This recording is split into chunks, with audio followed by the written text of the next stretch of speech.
नमस्कार दोस्तों, आज मैं आप लोगों के लिए लेकर आई हूँ मुंशी प्रेमचंद द्वारा लिखी कहानी आधार।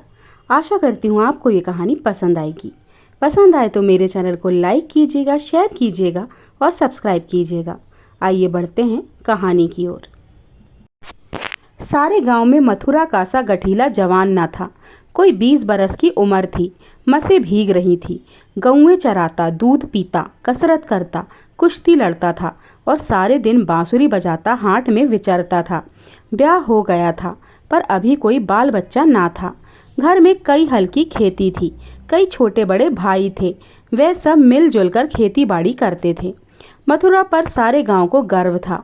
जब उसे जांघिए लंगोटे, नाल या मुकद्दर के लिए रुपए पैसे की ज़रूरत पड़ती तो तुरंत दे दिए जाते थे। सारे घर की यही अभिलाषा थी कि मथुरा पहलवान हो जाए और अखाड़े में अपने सवाए को पछाड़े। इस लाड़ प्यार से मथुरा जरा टर्रा हो गया था। गाय किसी के खेत में पड़ी है और आप अखाड़े में दंड लगा रहा है। कोई उलाहना देता तो उसकी त्योरियां बदल जाती। गरज कर कहता, जो मन में आए कर लो, मथुरा तो अखाड़ा छोड़कर हाँकने ना जाएंगे। पर उसका डील डॉल देखकर किसी को उससे उलझने की हिम्मत ना पड़ती। लोग गम खा जाते। गर्मियों के दिन थे। ताल तरैया सूखी पड़ी थी। जोरों की लू चलने लगी थी।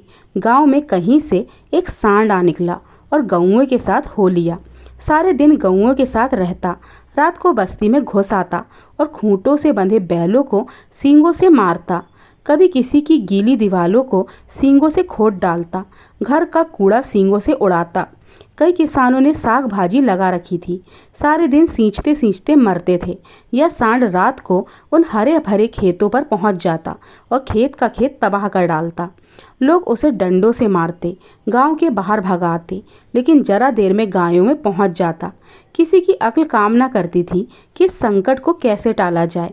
मथुरा का घर गांव के बीच में था, इसलिए उसके खेतों को सांड से कोई हानि ना पहुंचती थी। गांव में उपद्रव मचा हुआ था और मथुरा को जरा भी चिंता ना थी। आखिर जब धैर्य का अंतिम बंधन टूट गया तो एक दिन लोगों ने जाकर मथुरा को घेरा और बोले, भाई कहो तो गांव में रहें, कहो तो निकल जाएं। जब खेती ही ना बचेगी तो रहकर क्या करेंगे? तुम्हारी गायों के पीछे हमारा सत्यानाश हुआ जाता है और तुम अपने रंग में मस्त हो। अगर भगवान ने तुम्हें बल दिया है तो इससे दूसरों की रक्षा करनी चाहिए, यह नहीं कि सबको पीसकर पी जाओ।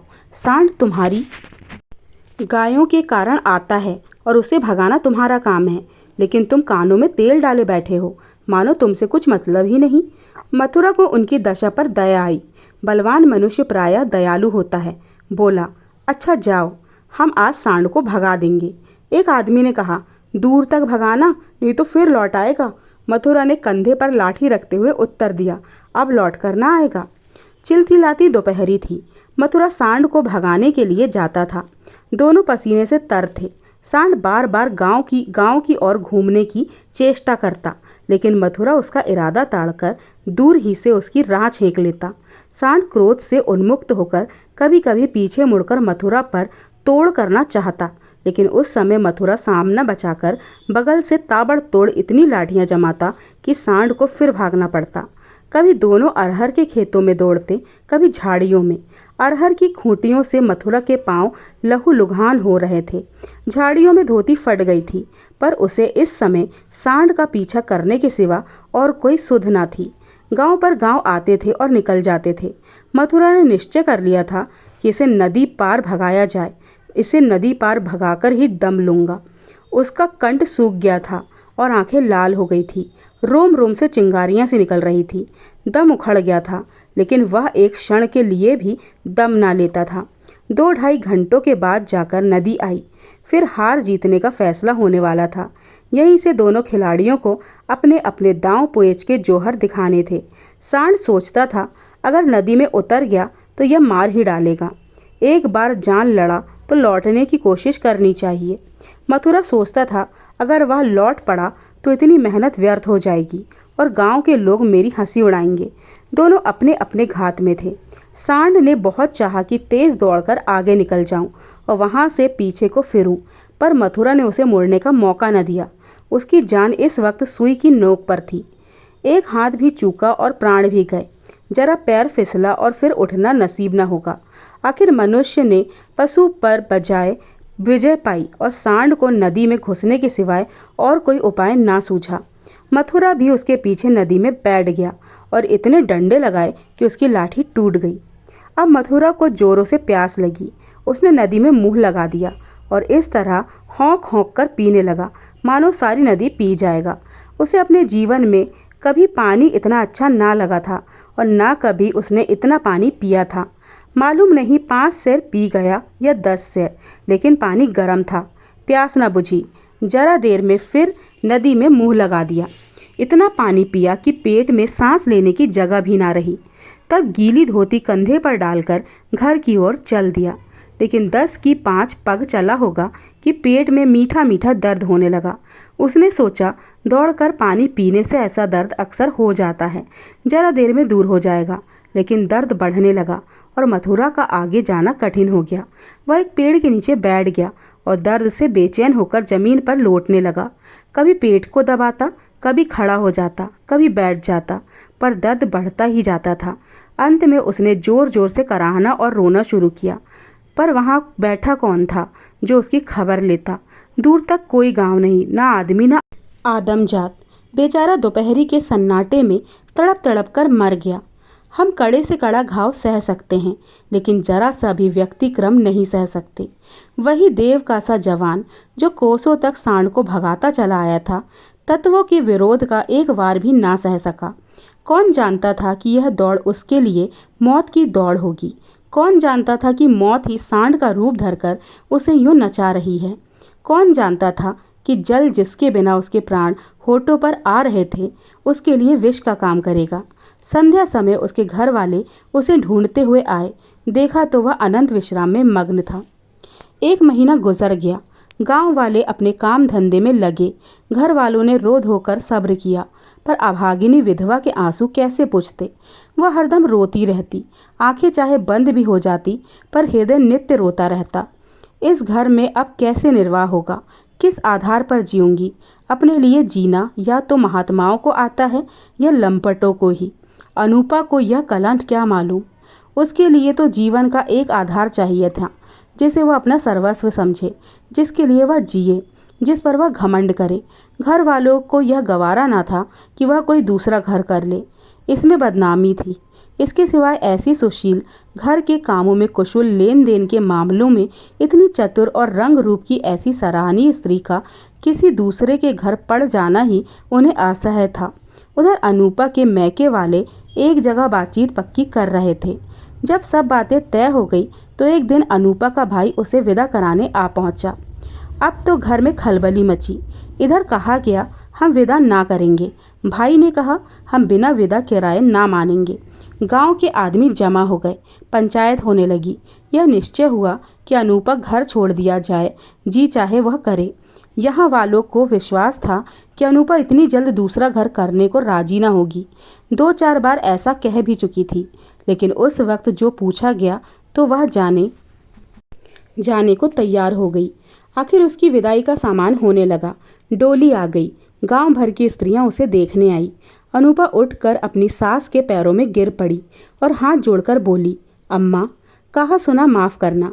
जी में तो था कि इसी घर में पड़ी रहूं, पर भगवान को मंजूर नहीं है। यह कहते कहते उसकी जबान बंद हो गई। सास करुणा से विहल हो उठी। बोली, बेटी, जहाँ जाओ वहीं सुखी रहो। हमारे भाग्य ही फूट गए, नहीं तो क्यों तुम इस घर से जाती।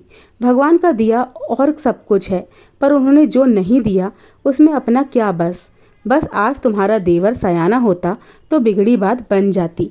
तुम्हारे मन में बैठे तो इसी को अपना समझो। पालो पोसो बड़ा हो जाएगा तो सगाई कर दूंगी। यह कहकर उसने अपने सबसे छोटे लड़के वासुदेव से पूछा, क्यों रे, भौजाई से शादी करेगा? वासुदेव की उम्र 5 साल से अधिक ना थी। अब कि उसका विवाह होने वाला था। बातचीत हो चुकी थी। बोला, तब तो दूसरे के घर ना जाएगी ना? माँ, नहीं, तब तेरे साथ ब्याह हो जाएगी तो क्यों जाएगी? वासुदेव, तब मैं करूँगा। माँ, अच्छा, उससे पूछ, तो उससे ब्याह करेगी?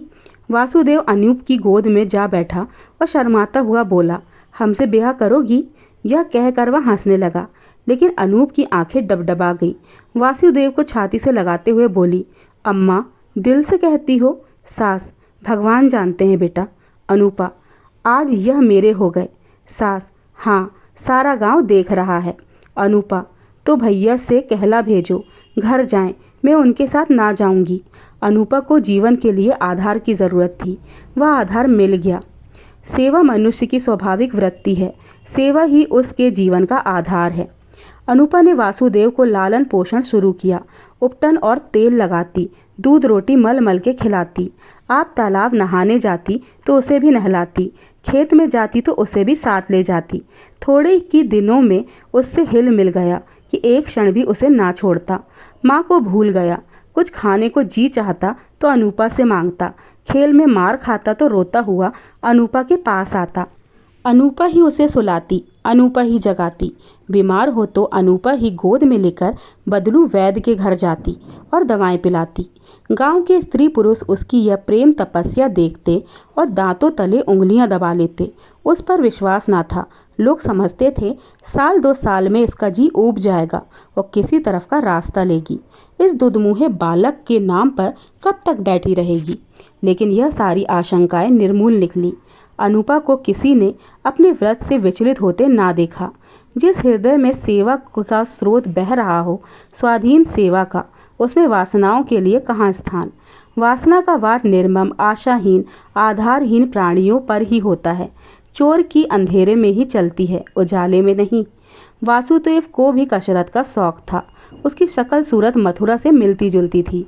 डील डॉल भी वैसा ही था। उसने फिर अखाड़ा जगाया और उसकी बांसुरी की तानें फिर खेतों में गूंजने लगी। इस भांति 13 बरस गुजर गए। वासुदेव और अनुपा में सगाई की तैयारी होने लगी।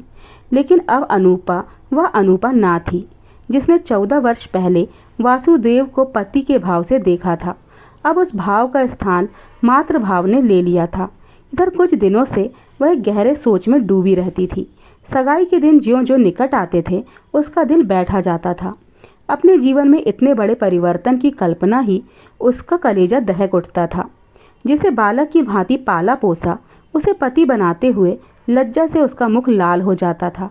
द्वार पर नगाड़ा बज रहा था। बिरादरी के लोग जमा हो गए थे। घर में गाना हो रहा था। आज सगाई की तिथि थी। सहसा अनुपा ने जाकर सास से कहा, अम्मा, मैं तो लाज के मारे मरी जा रही हूँ। सास ने भौचक्की होकर पूछा, क्यों बेटी, क्या है? अनुपा, मैं सगाई ना करूँगी। सास, कैसी बात करती है बेटी, सारी तैयारी हो गई है, लोग सुनेंगे तो क्या कहेंगे? अनुपा, जो चाहे कहें, जिनके नाम पर 14 वर्ष बैठी रही उसी के नाम पर अब भी बैठी रहूँगी। मैंने समझा था मर्द के बिना औरत से रहा ना जाता होगा। मेरी तो भगवान ने इज्जत आबरू निभाह दी। जब नई उम्र के दिन कट गए तो अब कौन चिंता है। वासुदेव की सगाई कोई लड़की खोजकर कर दो। जैसे अब तक उसे पाला उसी तरह अब उसके बाल बच्चों को पाल लूँगी। अभी आप सुन रहे थे मुंशी प्रेमचंद जी की कहानी आधार।